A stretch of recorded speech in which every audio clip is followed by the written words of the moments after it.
First line நேயர்களுக்கு வணக்கம். நம்ம என்ன பார்க்க போகிறோம் அப்படின்னா, ஒவ்வொரு வீட்லேயும் பாதிப்புகளை ஏற்படுத்தக்கூடிய, ஒவ்வொரு தாக்கத்தை ஏற்படுத்தக்கூடிய, ஒவ்வொரு வீட்டோட ரிசர்வாக இருக்கக்கூடிய, நம் தமிழ் மக்களுடைய ரிசர்வாக இருக்கக்கூடிய தங்கம் விலை பவுனுக்கு விரைவில் இன்னும் 1 மாதமோ 2 மாதமோ இல்லை ஒரு 3 மாதமோ இல்லை அதிகபட்சம் இந்த வருஷம் எண்டு அடுத்த ஜான்வரியில் கிட்டத்தட்ட 1 லட்சம் ரூபாயை தங்கம் பவுனுக்கு 1 லட்சம் ரூபாயை நெருங்குவதற்கு அதிக வாய்ப்பு இருக்கிறதாக இப்போ சர்வதேச அளவில் கணிக்கப்பட்டிருக்கு.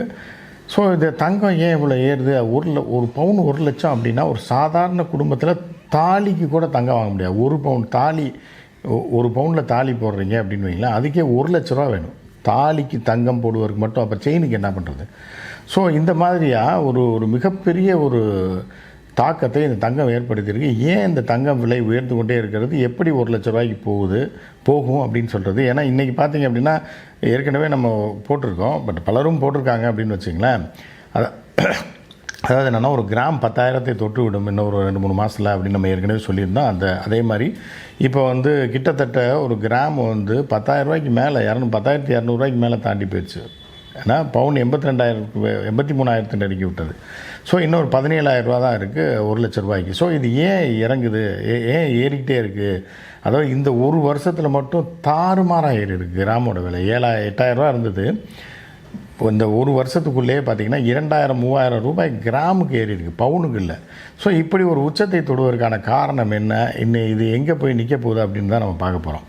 வேர்ல்டுலேயே அதிகமாக தங்கத்தை ரிசர்வ் வைத்து, இப்போ நம்ம ஊரில் பார்த்திங்க அப்படின்னா பெண்கள் நகையாக போட்டிருப்பாங்க. தமிழ்நாட்டில் பொறுத்தளவுக்கு பெண்கள் நகையாக போட்டிருப்பாங்க. அதுக்கு அடுத்து அதிகபட்ச தங்கம் என்னென்னா திருப்பதி கோயிலில் இருக்கும். எல்லாம் போய் தங்கத்தை காணிக்கையாக செலுத்துவது, பல கோயில்களில் தாலியை காணிக்கையாக செலுத்துறது, மோதிரத்தை காணிக்கையாக செலுத்துறது, தோடக்க மூக்கத்திய அம்மனுக்கு காணிக்கையாக செலுத்துறது, இப்படி காணிக்கையாக செலுத்தக்கூடிய கோயில்களில் தங்கம் இருக்கும். அதுபோக வீடுகளில் தங்கம் இருக்கும். பாரம்பரியமாக ஒரு கல்யாணம்னாலே நகை எவ்வளோ போட்டு கல்யாணம் பண்ணுறோம் அப்படின்றது தான் நம்மளுடைய பாரம்பரியம். இதே நீங்கள் இங்கிலாந்துலேயோ ஃப்ரான்ஸ்லேயோ ஜெர்மன்லேயோ இட்டாலியிலையோ யூஎஸ்லேயோ அந்த பழக்கமே கிடையாது அப்படின்றது உங்களில் பலருக்கும் தெரியும்.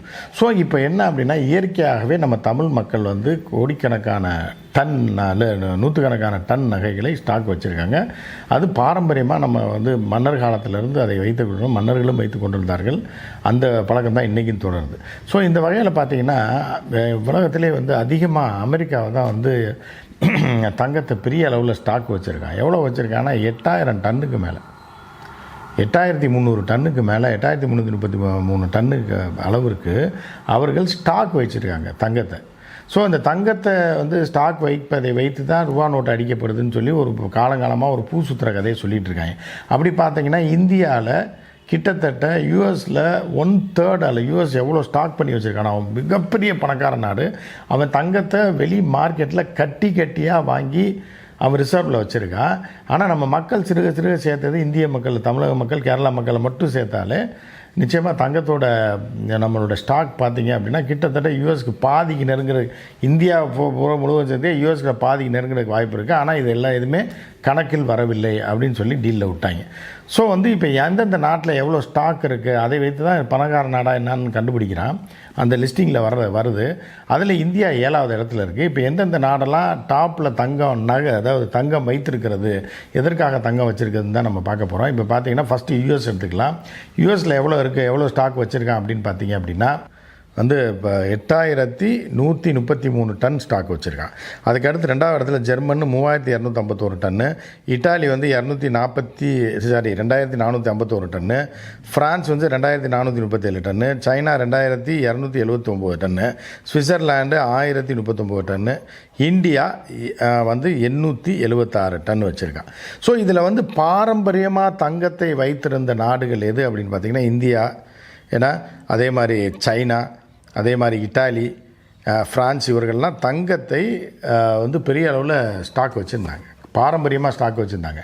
ஆனால் 300-400 ஆண்டுகளுக்கு முன்பு உருவாக்கப்பட்ட அமெரிக்கா என்ன பண்ணான்னா திட்டம் போட்டு தங்கத்தை வாங்கி ஸ்டாக் பண்ணான், வச்சுட்டு அதை தான் ஃபஸ்ட் வேல்யூவாக காமிச்சான்.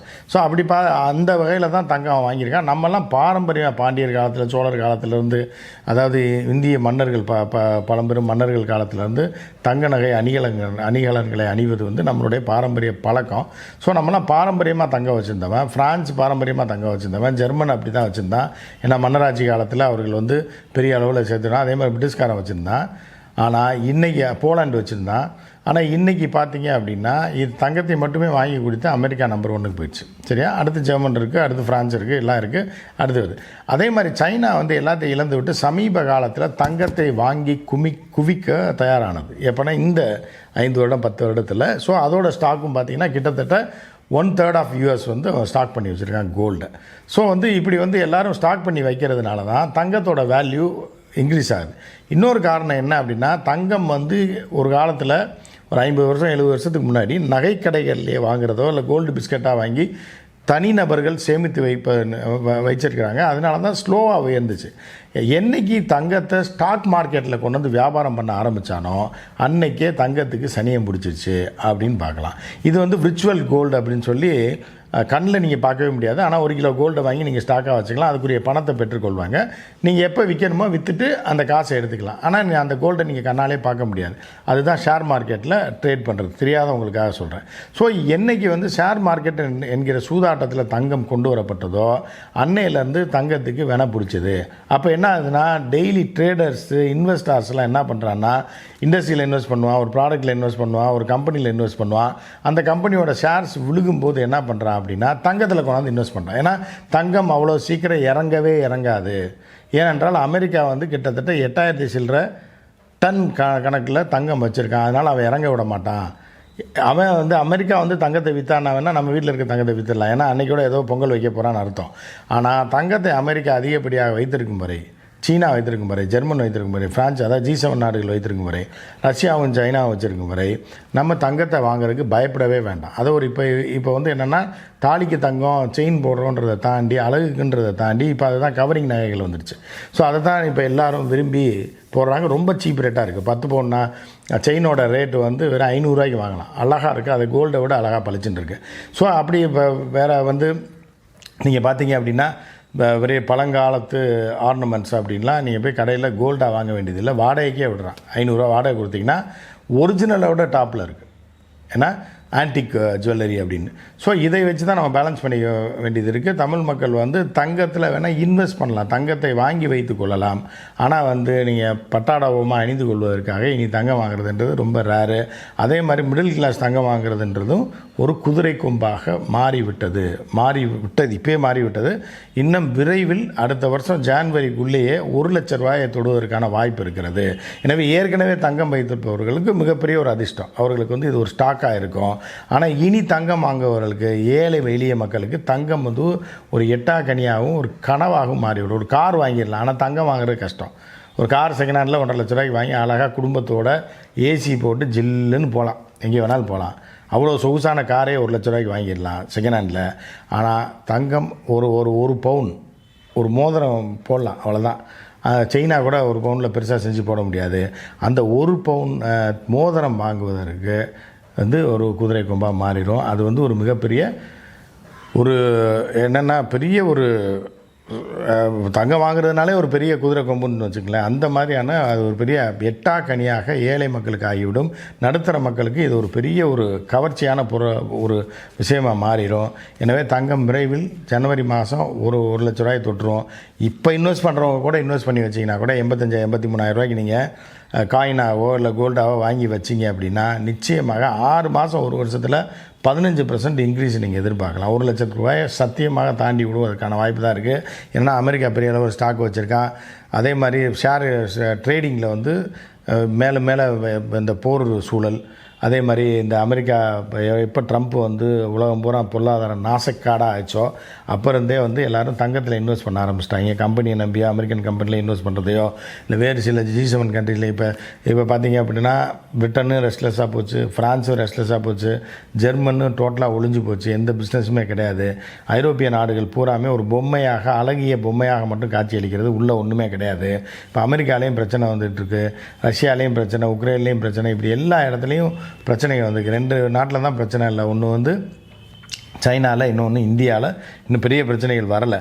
ஸோ அதனால் வந்து இந்த 2 நாடை தவிர மீதி பல நாடுகள் சண்டையை போரில் ஈடுபட்டு கொண்டிருக்கின்றன, ஆயுதங்களை பயன்படுத்தி கொண்டிருக்கின்றன, அழிவு சக்தியாக மாறிக்கொண்டிருக்கின்றன. எனவே உலகத்தில் தங்கம் விலை ஏறிக்கொண்டே தான் போகும். நீங்கள் தங்கத்தை ஸ்டாக் வச்சிங்கன்னா என்றைக்கு வேணாலும் எந்த நாட்டுக்கு போனாலும் நீங்கள் அதை மாற்றி விடலாம். ஆனால் வந்து டாலர் வேல்யூ குறைஞ்சி போச்சு, மணி வேல்யூ குறைஞ்சி போச்சு. டோட்டலாக இந்திய ரூபாயின் மதிப்பு டாலருக்கு எதிராக டோட்டலாக காலி, டாலரும் காலி அப்படின்னு வச்சுங்க. எனவே தங்கத்தில் முதலீடு செய்வது உங்களுக்கு லாபத்தை தரும்.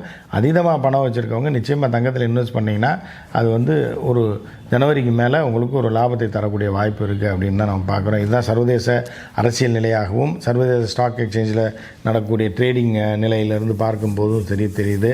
எனவே தங்கம் வந்து ஏழைகளுக்கு இனி எட்டாக்கனியாக தான் மாறிடும், மிடில் கிளாஸுக்கே அது எட்டாக்கனியாக தான் மாறிடும் அப்படின்னு நம்ம சொல்லி முடிச்சிடுறோம். மற்றும் ஒரு நிகழ்ச்சியில் சந்திப்போம். நன்றி, வணக்கம்.